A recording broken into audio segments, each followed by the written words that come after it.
Hello friends, कैसे हैं आप लोग। मैं बता दूं, मैं भी बहुत अच्छा हूं। तो मैं जेपी सर। तो आज मैं जो वीडियो बना रहा हूं, तो ये खास करके बीकॉम जो सेकेंड सेम के स्टूडेंट हैं, तो उन लोग के लिए मैं ये वीडियो बना रहा हूं। तो आप लोग का एक सब्जेक्ट है जिसका नाम है फाइनेंशियल अकाउंटिंग। तो ये जो फाइनेंशियल अकाउंटिंग का जो पेपर है, लास्ट 2 अटेम्प्ट से ये जो क्वेश्चन पेपर आ रहा है, ये एकदम नेक्स्ट लेवल का क्वेश्चन पेपर आ रहा है। ये जो क्वेश्चन पेपर आ रहा है, तो ये सब क्या होगा कि वही स्टूडेंट कर पाएंगे जो ये सब्जेक्ट को बहुत ही डीपली जाके पढ़ा होगा।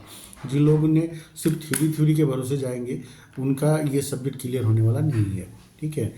तो मेरा तो एक ही एडवाइस होगा कि अगर आपको लगता है कि आपको कॉलेज में जो क्लासेस हो रहा है उस क्लासेस से आपका कोर्स कंप्लीट नहीं हो पाएगा, तो आप लोग को ज़रूर से एक्स्ट्रा कोचिंग या ट्यूशन ले लेना चाहिए सब्जेक्ट का।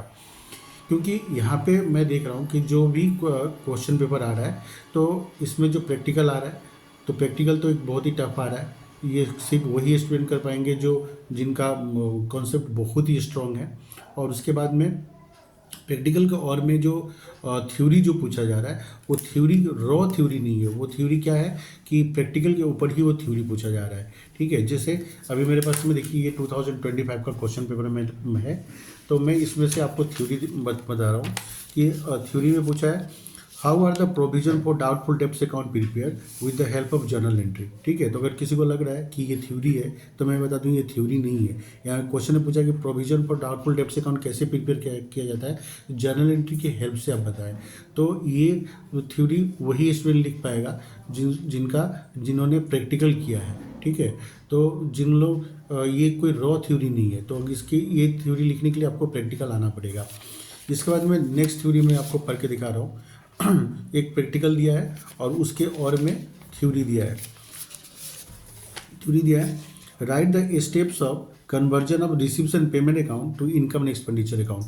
तो हम लोग को यहाँ पे वो सारा स्टेप लिखना है कि कैसे रिसीव्स एंड पेमेंट अकाउंट को हम लोग इनकम एंड एक्सपेंडिचर अकाउंट में कन्वर्ट करेंगे, उसका हम लोग को स्टेप्स लिखना है। तो ये स्टेप क्या है कि आपको प्रैक्टिकल जिसको आता है वही लोग ये स्टेप लिख पाएंगे। जिन्होंने इनकम एक्सपेंडिचर अकाउंट का प्रैक्टिकल किया है रिसीव्स एंड पेमेंट अकाउंट से, तो वही लोग इसका वो थ्योरी लिख पाएंगे। अगर इनको लग रहा है कि ये थ्योरी है, तो मैं बता दूं ये थ्योरी नहीं है, ये प्रैक्टिकल क्वेश्चन ही है। पर क्या है कि आपको इसमें सम नहीं बनाना है, इस पर आपको प्रैक्टिकल को ही आपको थ्योरी में लिखना है।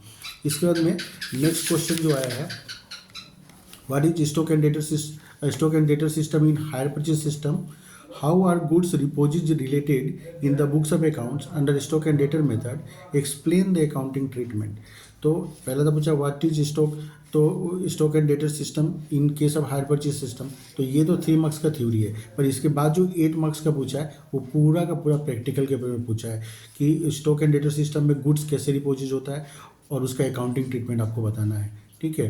तो एक तो क्या हो रहा है कि प्रैक्टिकल आ रहा है, और उसके और में जो थ्योरी क्वेश्चन जो पूछा जा रहा है, वो क्या हो रहा है कि वो प्रैक्टिकल के ऊपर ही थ्योरी क्वेश्चन पूछा जा रहा है। तो वो थ्योरी भी वही स्टूडेंट लिख पाएंगे जिनका प्रैक्टिकल जिन्होंने किया है।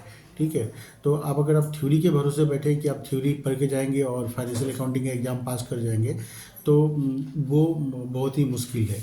तो या फिर आप अच्छा मार्क्स स्कोर नहीं कर पाएंगे। अगर आप, हो सकता है कि आप जैसे जैसे पास कर जाए, पी मिल जाए आपको, और थोड़ा आप ज़्यादा मेहनत करेंगे तो बी मिल सकता है। पर आप चाहें कि आपको B+ मिले, A+ मिल जाए, A मिले, तो उसके लिए आपको बहुत ही मेहनत करना पड़ेगा। आपको एक्स्ट्रा कोचिंग लेना पड़ेगा, ट्यूशन लेना पड़ेगा। ठीक है। तो मेरा तो यही एडवाइस है कि आप लोग रिस्क मत नहीं लेना चाहिए। आप लोगों को कहीं ना कहीं एक्स्ट्रा कोचिंग और ट्यूशन ले लेना चाहिए। आप जिस भी टीचर को आप जानते हैं, ठीक है, उसी टीचर से आप ले लीजिए, पर रिस्क मत लीजिए। क्योंकि क्या होगा कि एक बार ब्रेक लगने के बाद में क्या होगा कि 4th सेम में जब आप जाएंगे तो फिर से वापस ये सब्जेक्ट आप दे पाएंगे एग्जाम, कोई प्रॉब्लम नहीं है।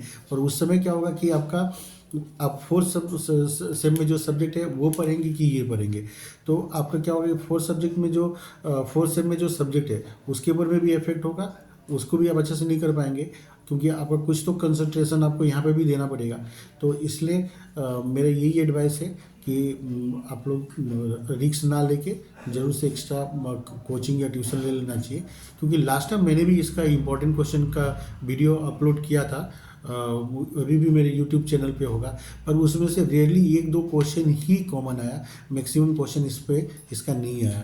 तो इसलिए मतलब मेरा बहुत ही स्टूडेंट क्या है कि अभी से वो लोग बोल रहे हैं कि सर फाइनेंशियल अकाउंटिंग का इंपॉर्टेंट क्वेश्चन दीजिए, इंपॉर्टेंट क्वेश्चन दीजिए।